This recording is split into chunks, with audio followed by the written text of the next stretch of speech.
Hello people of YouTube, I am Zoe and I am back with another Minecraft tutorial. This time I am going to be showing you how to do an automatic skeleton farm. Now as you can see I have some bones and arrows that I can just pick up here. The reason being is I am drowning a bunch of skeletons and all of their loot is flowing down this river that I've created. So I'm going to show you kind of the inner workings of my farm.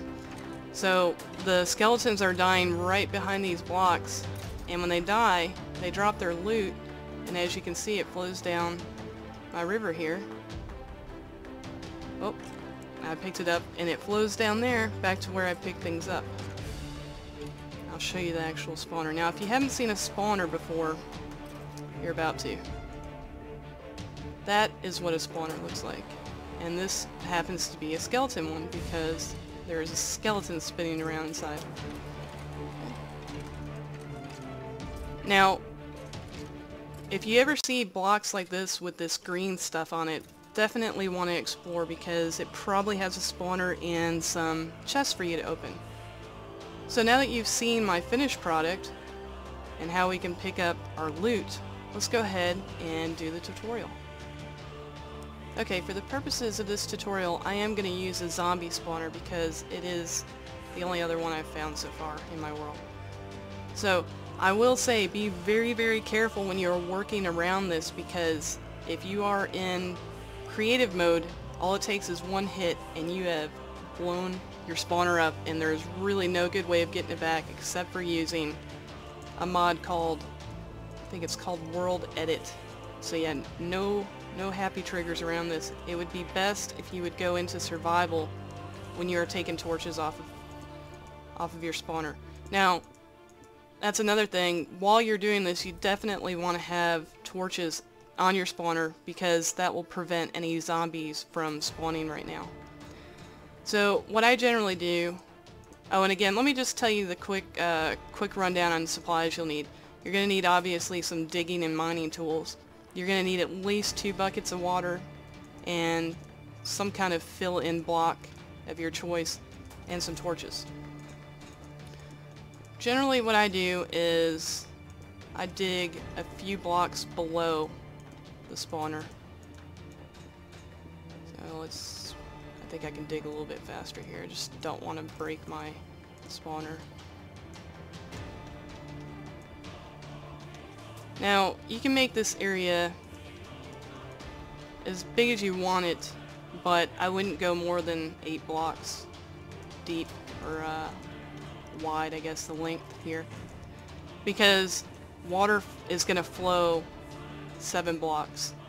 So I think that's good for now. Now, what we have to do next is basically set up a way for our zombies to die. So what we're going to do is we're going to cut 3 blocks deep here.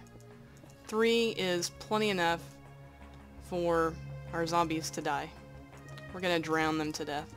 But you only want this to be 1 block wide, or else your zombies might get back up. So let's just count blocks. 1, 2. Yeah, that's fine. Okay, I've got 6 of them here. Now that we've got a place for them to die, we need to cut this out because we need a place for your loot to flow through. Now, the reason why I say bring some blocks to fill in is because obviously we can't walk with 1 block cut out. We're basically going to cut this out 8 blocks deep. So we're at 1, 2, 3, 4. We need to go 4. 1, 2, 2. Oh. I was mining. And you might want to put some torches up because you don't want to get spawned on. 5, 6, 7, 8. And we'll dig down on the 9th block. So, should look something like this so far. So on the 9th block, we're going to cut out 4.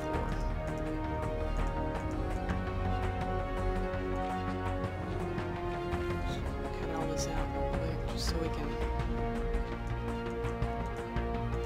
see what we're doing here. Perfect. Oh, put 2 blocks Okay, now you can't leave it wide open like this, and the reason being is because if your zombies drop down here, then they're going to be able to live, they're going to be able to escape. So what we need to do is put blocks back here, and we only want one block hole here. Now we gotta cut out where you're gonna pick up your loot. Basically, again, you're just gonna do it for the length of your water flow. Now, you can cut out, like I have, the a walkway.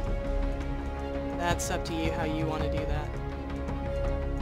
I happen to do kind of like a river flowing this way and then back this way, so I didn't have to dig out quite so far. So let's go back up this way. Oh, one of the zombies spawn. That's okay. Should make sure that he stays in here so he'll die. Now the reason why I said you want at least 2 buckets of water is because we can make an endless water supply. Let's do that real quick.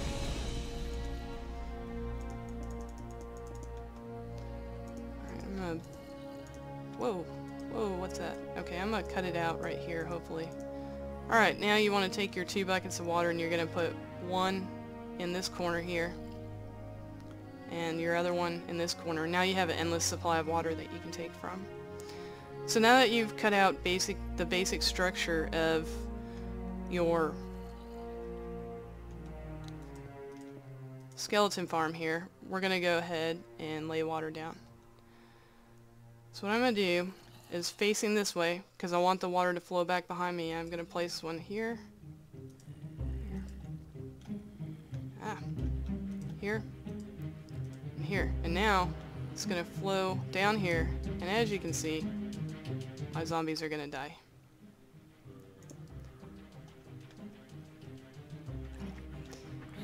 And I better put that back up. Alright, so now as you can see, the water ends right here. That's fine, we want it to. So we're gonna put some water right here, and it's gonna flow back this way. So I dug down. And now we can bring it further back.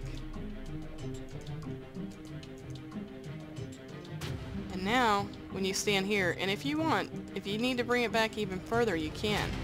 Just keep in mind that you have to dig one deeper, or else you're going to cause a weird current. And you don't want that current messed up. Let's put a torch up so you can see what I'm doing. Alright, so now we have this new area, and if you stand right here, you'll start getting your skeleton loot. And of course, like I said, you want some kind of exit plan. You want your exit plan over here. The only other thing left to do now is, like here, let's put this block back up, is to take torches off of your spawner. As you can see, they're starting to spawn now. Before you do that, you want to light up your area very well, because zombies will spawn beyond this area. But as long as you have it lit up really well, you won't have that problem. But we need to cover this up because we do want it to be very dark back where our zombies are. Now I need to find where my exit point was. And as you can see, I have found my exit point, and now we can begin to make our stairs up. Again, paying very close attention to keeping it very well lit. Alright, well that's it for this tutorial. If you have any questions about this tutorial, or you have suggestions for future tutorials, please drop me a line in the comments section. And as always, thank you for watching. I will see you next time.